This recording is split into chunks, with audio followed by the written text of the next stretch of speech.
Indian फिजाइया का एक Jaguar जंगी जहाज राजस्थान के चूरू जिले की रतनगढ़ तहसील में गिरकर तबाह हो गया है। पहले एकदम विमान वो सेफ था, वो लड़खड़ा रहा था, ऐसे मतलब उसकी स्थिति डाउन थी, और जस्ट 2 मिनट के बाद में यहाँ पे बहुत जोरदार धमाका हुआ और विमान क्रैश हो गया।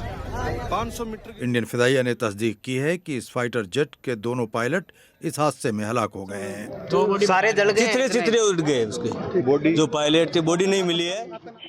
2 सीटर जैगवर फाइटर जेट ने राजस्थान के सूरतगढ़ फिजाई अड्डे से परवाज भरी थी।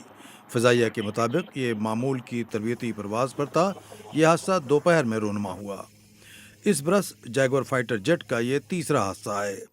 इससे पहले अप्रैल और मार्च में 2 हादसे हो चुके हैं।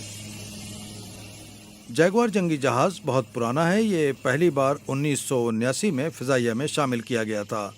एक अंदाजे के मुताबिक इस वक्त 120 जैगवार जहाज फिजाइया के पास हैं। उनकी जगह अब नए जहाज लाए जा रहे हैं। इनका बेशतर इस्तेमाल तरबियत के लिए किया जा रहा है।